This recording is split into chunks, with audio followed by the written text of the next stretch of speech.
May problema ba? Boss, ito kasing tatanga-tangang driver na to eh.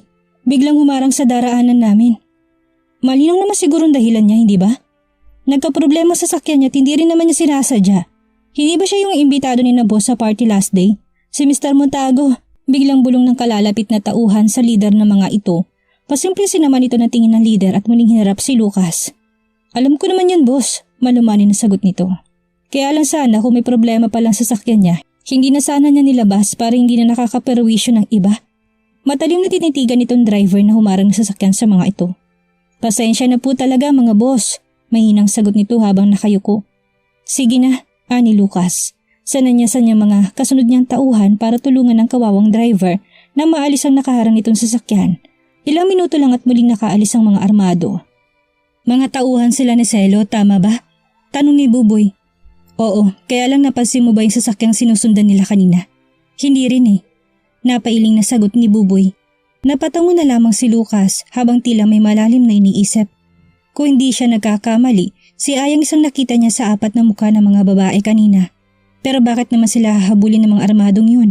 Sa anong dahilan? Mula nang umalis ito sa parting dinaluhan nila nang walang paalam, hanggang ngayon na hindi pa rin sila nakikita at nag-uusap nito. May problema ba? Untag sa kanya ni Buboy. Wala naman, may naisip lang ako. Anyway, diretso na rin tayo. May lakad pa ako mamaya. Nauna nang lumapit sa sakyan si Lucas. Napatangong napahabol ng sunod si Buboy. Sa isang safe house, nagtungo si na Lucas. Bawat sulok nito ay maraming nakatalagang bantay. Hindi ordinaryong taong mga katulad nila kaya't mahigpit sila sa seguridad. Anong bago? Tanong kaagad ni Lucas sa mga tao nito na makapasok. Naupo siya at kaagad nagtipon sa harap niya ang mga pinagkakatiwalaan niyang tao. Bawat isa may dalang balita. Mukhang naselyuhan ng mga bibig ng mga ito, boss. Kahit isa sa kanila wala makapagsabi ng eksaktong impormasyon. Nasa sila.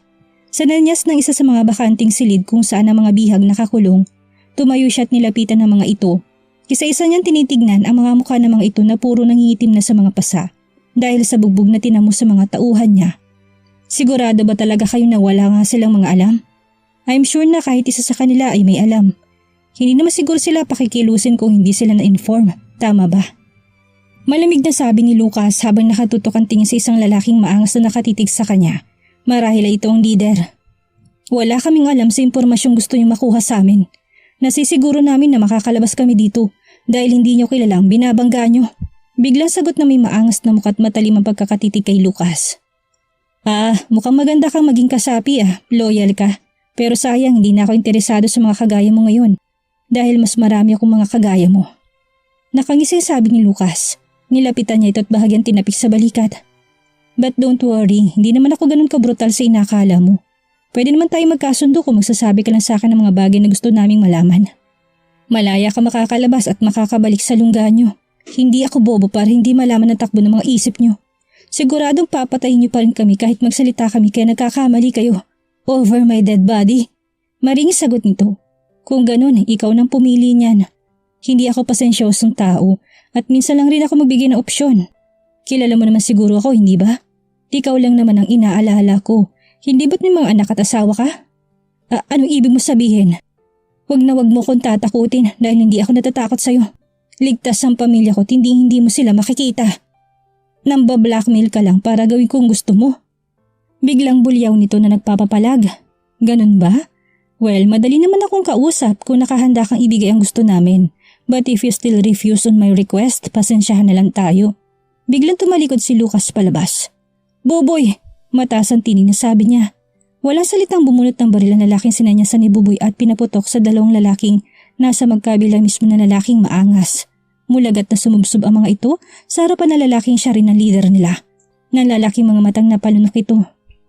Kapag nagmatigas ka pa rin, sisiguraduhin kong maubos ang mga yan. Sabay turo sa mga kasama nito at ang huling bala niya nakalaan para sa'yo. Mariing sabi ni Buboy. Boss, pakiusap, may mga pamilya pa kami. Maawa naman kayo sa amin. Samo ng isa kay Buboy nakmang lalapit para lumuhod sa harapan niya. Ngunit kaagad pinaputokan ng isang bantay. Pakiusap, sabihin mo nang gusto nilang malaman, boss. Gusto pa naming mabuhay kasamang pamilya namin. Umiiyak na samo ng isang bihag sa lalaking maangas na hindi nakaimik at natulala. Mukhang matigas ka na nga. Sinasagad mo pasensya namin. Ani Buboy at nagsimula na rin tumalikod palabas ng silid. Sige na, tapusin ang mga yan at itapon sa ilog na maglutangan ng mga bangkay nila kinabukasan. Utos niya. Nagsimulang magpaputok ang bantay. Walang awang pinaputokan ng mga kasama nito. Isa-isang nagbulagtaan ng mga ito sa sahig habang nakahiga sa sariling tagas ng dugo. Boss, tama na. Magsasalita na ako. Biglang sigaw ng lalaki. Otomatik kung humintong lalaki nagpapaputok. Napahinto sa paghakbang si Buboy na natiling nakatalikod. Magsasalita na ako. Sasabihin ko na kung anong gusto nyo. Hayaan nyo lang kaming mabuhay. Humarap si Buboy rito at sinenya sa nang bantay na palapitin ito. So, anong may bibigay mo sa aming impormasyon? Siguraduhin mo lang na masasatisfy mo kami sa sagot mo. Kung ayaw mo ring gumulong sa sarili mong dugo. Ani Buboy. Opo boss. Tarantang sagot nito na nanginginig. Speak. Si Mr. Selo nagutos na i-rob namin ang shop ni Miss Guevara at limasin ang lahat ng laman. I'm sure na kilala nyo rin siya. He's a gang lord at magandang mga produkto ni Miss Guevara. Bukod sa malaking value, balak niya itong i-ship abroad para doon ibenta at pagkakitaan. Amin ito. Sigurado ka ba? Sa dami ng malalaking jewelry shop, bakit sa isang maliit na shop pa kayo nagtsatsaga? Ano ang ibang purpose niyo? Yun lang talaga boss. Yun lang ang utos sa amin, na kayo kung sabi nito. May inabot si Buboy mula sa isang bantay na larawan at pinakita dito. Itong mga lalaki ng loob sa condo unit ni Aya. Kilala mo ba ang mga yan? Napalunok ito at hindi nakasagot. Sagot! Utos ng isang bantay at dinikit sa ulo nitong dulo ng baril. Oo. Napalunok na sagot nito sabay tango. Oo, kilala ko sila. Mga tao rin sila ni Selo. Amin ito. Anong pakay niyo para puntiryahin si Miss Guevara? Hindi lang isang beses kung hindi pa ulit-ulit pa. May atraso ba siya sa inyo? Galit na bulyaw ni Buboy na namumulang buong mukha. Mabilis na nahablot niya ito para kwelyuhan. Ngayon lang niya na-realize na talagang nasa panganib nga ang kanyang kapatid at laking pasasalamat na lang niya nagawa nilang tulungan ito noon. Boss, wala boss. Pero yun ang utos sa amin. Ginagawa lang namin kung anong trabaho namin. Anito. Dahil sa anak niya boss. Bigla sabat ng isang bihag. Anak? Sino anak? Walang anak sa Selo. Meron boss, si Ana. Kaibigan mismo ni Miss Guevara. Shit, biglang mura ni Buboy. Kung gano'n nasa tabi lang ng kapatid niyang panganib. Kailangan niya mawarningan ito, ngunit sa paanong paraan na hindi ito maghihinala sa kanya. Hindi tuloy niya napansin na paglapit ni Lucas habang nakikinig sa kanilang interrogasyon. Napakuyom ang kamao nito dahil sa gigil at galit. Malaki ang selos ni Miss Selo kay Miss Guevara. Kaya inutos niya na ipadismiss ito kung may pagkakataon. Narinig ko rin nang iutos niya na isang kasama namin na sasagasaan si Miss Guevara. Nangalit ang bagang na nakikinig na si Lucas. Paano kami maniniwala sa'yo na totoong mag-amang sinasabi mong tao? Walang pinapakilalang anak si Selo, ani Buboy. Hindi ko po alam. Ihanda niyo sila para bumalik sa lungga nila. Hayaan niyo ipaabot nilang magandang balita sa kanilang amo. Walang emosyon, malamig at nangangalit ang bagang na biglang sagot ni Lucas mula sa kanyang kinatatayo ang pintuan at tumalikod habang kuyom ang kamao at nagtatagis ang bagang. Mabuti na lang talaga't hindi nila tayo naabutan, ani Elena. Sabi ko naman sa inyo, ako talagang pakay nila, singit na sagot ni Kay. Maingat na inaayos ito ni Thea ng higa. Bahagya pa itong napangiwi dahil sa masakit na katawan dala ng mga pasa nito. May dahilan kung bakit kanila pilit na hinahanap, di ba? Ani Elena. Tumango si Kay bago tumingin kay Aya. Kung ganun, pwede mo sabihin sa amin kung ano? Muling tanong ni Elena. Huwag na muna natin siyang puwersahing magkwento. Kailangan pa niya ng sapat na pahinga. Ani Aya. It's okay. Hindi naman ibig sabihin na ganito na ako hindi na tayo pwedeng kumilos. Mas mabuting habang maaga pa makilala na natin sila para hindi tayo nangangapa. Sagot ni Kay. So you will say then? Si Elena muli. Oo naman, nangako tayo kay Aya. Natutulungan natin siya hanggang sa huli. Hindi tayo pwedeng huminto. Ngayon pa ba na may mga lead na tayo? Ani ni Kay. What do you mean? Kunot noon tanong ni Jessa. Confirm na nagsinungaling sa'yo si Ana na sabihin niya sa'yo na wala itong mga magulang. Kitang-kita kung paano siya tratuhin na parang prinsesa ng mga tao sa loob ng mansyon na yun. Hindi rin totoong inabandon na siya ng mga ito. Malamang na may iba pa siyang pakay kaya nakipaglapit sa'yo. Nakilala mo po kung sino tunay na magulang niya? Tanong ni Thea. Hindi naging malinaw sa akin ang mga mukha nila dahil naramdaman ko na lang na may pumalo sa akin sa likuran ko at nawalan na ako ng malay. Nagising na lang ako na nakatalin at may mga bantay. Pinilit nila akong paaminin kung anong pakay ko at paano ako nakapasok sa mansyon. Pati na rin ang hinala nila na may taong nag-utos sa akin para manmanan sila. Malakas ang kutob ko na mismong yun na rin ang hideout nila. At isa pa, tamang kutob ko na noon na may connection si Ana at mga taong hinahanap mo. Ani Kay na direktang nakatingin kay Aya. Naikuyom ni Aya ang kanyang kamao at napatiimbagang sa narinig. Kung ganun, malinaw na ikaw ang target ni Ana. Pero bakit? May atraso ka ba sa kanya? Kung tutuusin nga, sa kanya pang malaking naitulong mo, hindi ba? Baling kay Aya ni Jessa. Yan din ang malaking palaisipan sa akin. Wala rin naman kaming pinagtalunan at alam kong wala naman siyang dapat ikatampo sa akin. Bihira din siya magkwento sa akin. Madalang nalang sumulpot sa shop at kuminsan parang naglalambing lang kung nag-aayang lumabas. Kaya siguro kahit kailan hindi ako komportable kapag nakikita kong babaeng yun. Dito sa shop mo, feeling ko talaga puro trouble ang ibibigay na sa'yo. Ani Thea sabay ng patangu-tangu. So ano na ngayon ang sunod na plano natin? Ani Jessa. Wala ba tayong ibang gagawin just to keep an eye on her?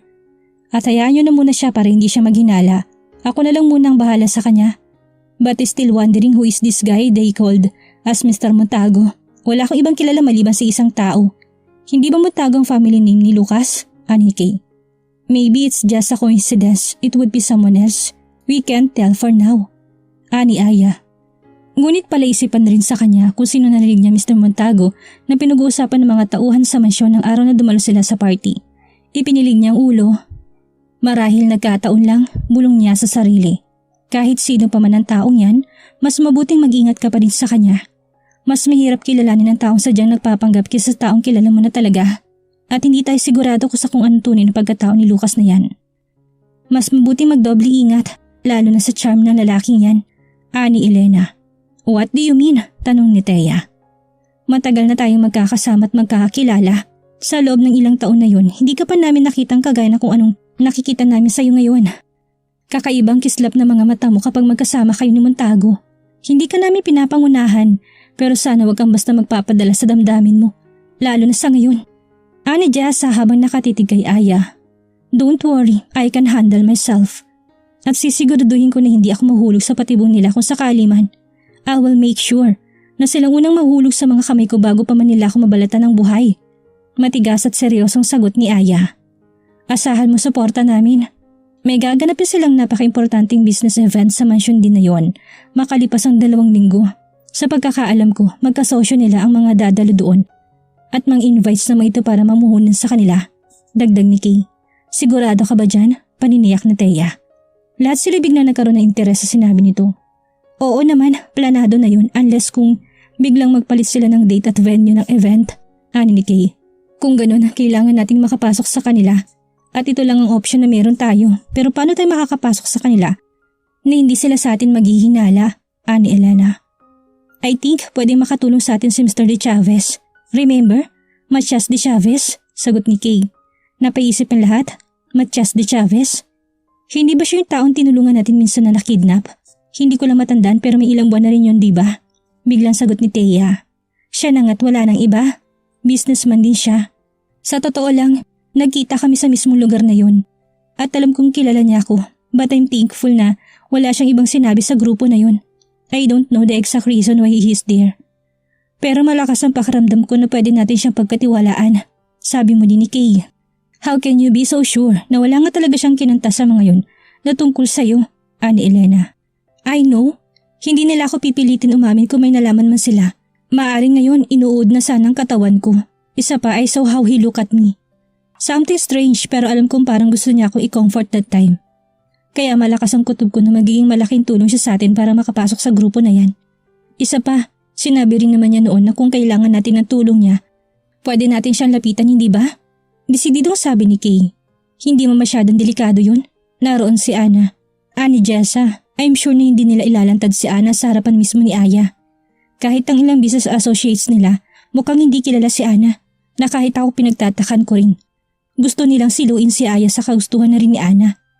Tsak na hindi rin nila palalampasin ang pagkakataon kung sakali man napapasukin si Aya. And why they didn't want Ana? Na makilala ng iba? Curious sa tanong ni Jessa. We don't know. Then, we need to reach Mr. De Chavez for his help. Biglang sagot ni Aya na kanina pa nag-iisip. Napalimon tuloy sa kanyang lahat na naroon sa silid na yon. Are you sure? Katatapos lang ni Ayang maghanda para makauwi nang biglang sumulpot si Lucas sa kanyang shop. May 1 linggo na rin na hindi sila nito nagkita mula nang dumalo sila sa isang party. Hindi rin ito tumatawag at nangangamusta kung ayos lang ba siya matapos ang araw na yun. Hi, pauwi ka na ba? Kasual na tanong nito na hindi man lang umingiti sa kanya. Diretso lang ito nakatitig sa kanyang mga mata kaya kaagad din siyang nag-iwas ng tingin dito. May importante akong lakad sa ngayon. Dinampot niyang kanyang handbag bago muling bumaling dito. Napadaan ka yata. I'm sorry pero hindi kita maistima ngayon. Isa pa, magsasara na rin ang shop. Ani Aya saka humakbang palabas. Ganun ba? Kung hindi naman nakakaabala sa'yo sa lakad mo, pwede naman siguro kung sumama. Since maaga pa naman. Kung ayos lang sa'yo. Muling sabi ni Lucas. Siguro sa ibang araw na lang muna. Since baka hindi rin komportable yung taong kausap ko kung may kasama ako. Okay. Siguro free ka naman tomorrow afternoon, right? Bukas? I have a date. And why? Bumalik si Aya rito, habang tikos ang kilay. Napansin niyang biglang pandidilim ng aura at ang pagkuyom ng kamao nito sa hindi niya malamang dahilan. A date? To whom? Malamig na tanong nito. Sa pagkakaalam ko, walang dahilan para ilitanya ko pa sa iyong lahat ng mga lakad at plano ko. Tama ba, Mr. Montago? Baka nakakalimutan mo, Miss Guevara. Ipapaalala ko lang din sa'yo na business partner tayo. At may karapatan akong malaman ang buong detalye ng lakad mo. For my business interest too. Umirap si Aya rito. Sana hindi ka lalo pumayag sa proposal ko sa'yo noon kung wala ka rin naman palang tiwala sa akin. Taas kilay na sabi niya. Actually may tiwala ako sa'yo pero hindi sa mga taong nasa paligid mo. Seryoso at walang kangiting-ngiting sagot nito. Pagak na natawa si Aya. Don't worry, I'm not a kid anymore. I can protect myself at hindi ko na kailangan pa ng bantay. And don't worry about your business. Wala akong balak na manduga sa kahit kanino. Akman tatalikod na siya nang muling magsalita si Lucas. Wala akong iniisip na ganyan. Concern lang ako sa'yo. Salamat.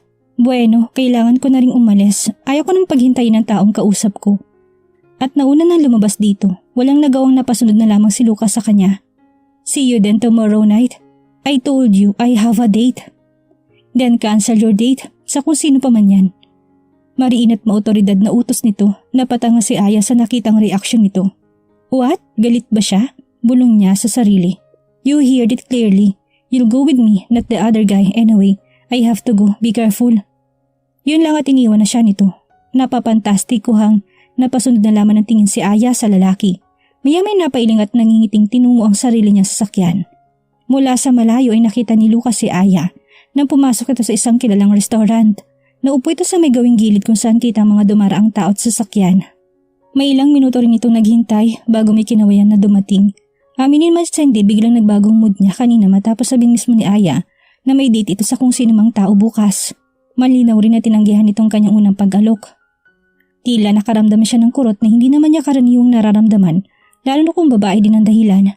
Pakiramdam ni Lucas, ora mismo'y gusto niyang durugin ng kung sino man na gustong umaligid sa dalaga. At sa unang pagkakataon na yung pakaramdam na siya lang ang nais niyang pagkukulan ng panahon ni Aya at wala ng iba.